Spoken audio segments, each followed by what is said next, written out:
વિદ્યાર્થી મિત્રો, મારી યુટ્યુબ ચેનલમાં તમારું હાર્દિક સ્વાગત છે. આજે આપણે પોસ્ટ એકાઉન્ટિંગ 2માં યુનિટ 4 બિનસંકલિત હિસાબોની અંદર દાખલા નંબર 2 જોઈએ.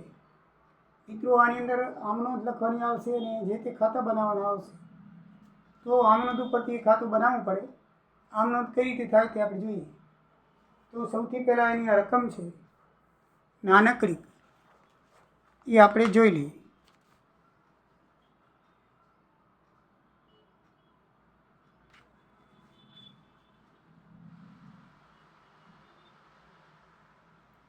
કુલ મજૂરી ખર્ચ 50,000, ઉત્પાદન મજૂરી ખર્ચ ફાળ્યો 35,000, કારખાના પરોક્ષ ખર્ચ ફાળ્યો 10,000, વહીવટી કર્મચારી મજૂરી ફાળવી 2,000, સામાન્ય નિષ્ક્રિય સમયની ફાળવણી 600, અસામાન્ય નિષ્ક્રિય સમયની ફાળવણી 1,400, વેચાણ ખાતાના કર્મચારી મજૂરી ફાળવણી 1,000. ઉપરની વિગત પરથી પડતરના હિસાબમાં આમનું લખોને મજૂરી ખાતું બનાવો. તો મિત્રો, આમનું લખીને મજૂરી ખાતું બનાવવાનું છે. તો પહેલી નોંધ છે મજૂરી ખર્ચ ચૂક્યો, તો તેને મજૂરી ખર્ચને આપણે સામાન્ય ખાતા વહી ખાતે લઈ જવો પડશે પડતરના ચોપડામાં. બરાબર છે. સૌથી પહેલાં પડતરના ચોપડામાં બધા ખર્ચા લઈ જવાનો હોય. તો પહેલી આમ નોંધ એની થાય, મજૂરી ખાતે ઉધાર 50,000, એ સામાન્ય ખાતા વહી હવાલા ખાતે 50,000 બાબત છે. ચૂકવેલ કુલ મજૂરી ક્યાં લઈ ગયા? પડતરના ચોપડે લઈ ગયા. ક્યાં લઈ ગયા? કુલ મજૂરી પડતરના ચોપડે લઈ ગયા. બરાબર છે. તો મજૂરી ખર્ચનું આપણે બનાવવાનું છે. તો મજૂરી ખર્ચની અંદર એ આપણે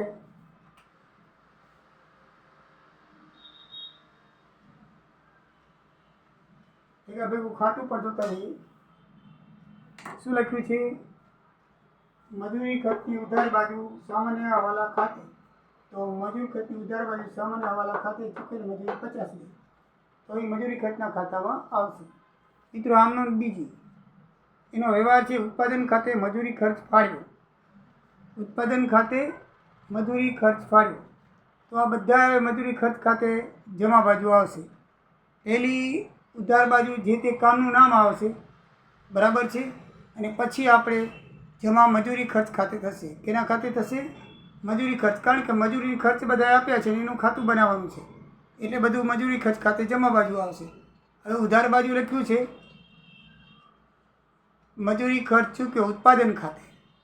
બરાબર ને? તો ચાલુ કામ ખાતામાં નિયંત્રણ ખાતે લઈ જવી પડે. શું લઈ જવું પડે? નિયંત્રણ ખાતે. તો ચાલુ કામ ખાતા હોય નિયંત્રણ ખાતે ઉધાર 35,000, કે મજૂરી ખર્ચ ખાતે. ચાલુ કામ ખાતાનું છે ને એનું નિયંત્રણ ખાતું બનાવવું પડે. બાબત છે પ્રત્યક્ષ મજૂરી ઉત્પાદન ખાતે ઉધારી તેના. ઉત્પાદન ખાતે ઉધારી તેના. એ મજૂરી ખર્ચના જમા બાજુ ચાલુ કામ ખાતા હોય નિયંત્રણ ખાતે, જમા બાજુ ચાલુ કામ ખાતા નિયંત્રણ ખાતે. ઉત્પાદનના ફાળવ્યા તે 35,000. ઉત્પાદનના ફાળવ્યા તે 35,000. બરાબર છે.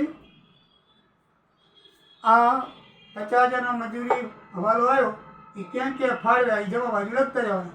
બે બાજુ મળી જવી જોઈએ, ઉધાર ને જમા, તો તમારો જવાબ સાચો ને કે ખોટો. આમનો નંબર 3, કારખાના પરોક્ષ ખર્ચ ફાળવણી 10,000 રૂપિયા.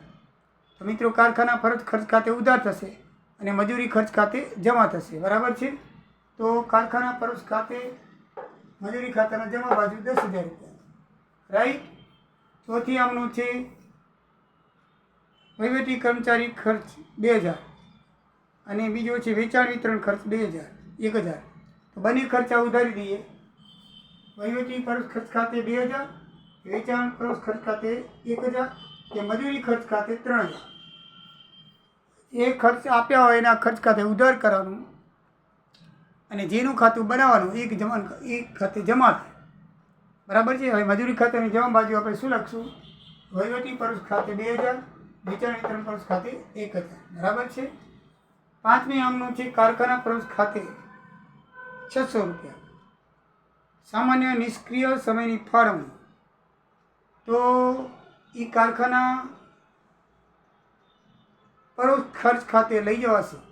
એ એક જાતનો કારખાનાનો પરોક્ષ છે. પરોક્ષ ખર્ચ કહેવાય. સામાન્ય નિષ્ક્રિય સમયની મજૂરી કારખાના પરોક્ષ ખર્ચ ખાતે લઈ જવું પડે. સામાન્ય નિષ્ક્રિય સમયની મજૂરી. બરાબર. તો એ એટલે દિવસ કામ બંધ રહ્યું હોય એટલે એ કારખાના પરોક્ષ ખાતે ઉધારવાનો ખર્ચો કારખાના પરોક્ષ ખર્ચનો છે, તો એના 600 રૂપિયા થાય. બાબતમાં લખાય કે સામાન્ય નિષ્ક્રિય સમયની મજૂરી કારખાના પરોક્ષ ખાતે લઈ ગયા, તો મજૂરીના જમા બાજુ કારખાના પરોક્ષ ખાતે 600 રૂપિયા લખાણા. એવી જ રીતે મિત્રો અસામાન્ય નિષ્ક્રિય સમય હોય ને તો એ તમારે પડતરના નફા નુકસાન ખાતે લઈ જવાનું.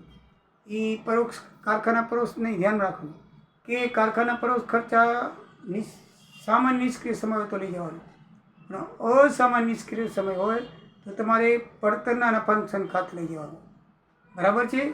પડતરના નફા ખાતે ઉધાર તે મજૂરી ખર્ચ ખાતે, તો મજૂરી ખાતના જમા બાજુ અસામાન્ય નિષ્ક્રિય સમયની મજૂરી પડતરના નફા નુકસાન ખાતે 1400 રૂપિયા. બંનેનું ટોટલ મારો મિત્રો આ બાજુ 1 લાખ આમનો ને આ બાજુ 50,000, બંને બાજુ આપણું તાળો મળી રહે છે. બરાબર છે મિત્રો? તો તમારું આ રીતે આમનોંધ લખવાની એમાં ઘણી આવશે અને 1-2 ખાતા બનાવવાના આવશે, બીજું કાંઈ છે નહીં. આમનોંધની પ્રેક્ટિસ મિત્રો કરજો. પહેલી આમનોંધ હંમેશા પડતરના ચોપડે લઈ જવાની આવે, બીજી નિયંત્રણ ખાતે, પછી જે છે ને જે ખર્ચો એને ખાતે ઉધાર જેનું ખાતું બનતું એના ખાતે જમા. લગભગ 90% આમનોંધ આમ થશે. એટલે એ રીતે આમનોંધ બનાવીને દાખલો તમારો પૂરો કરશો. જય સિયારામ, જય દ્વારકાધીશ. આવજો.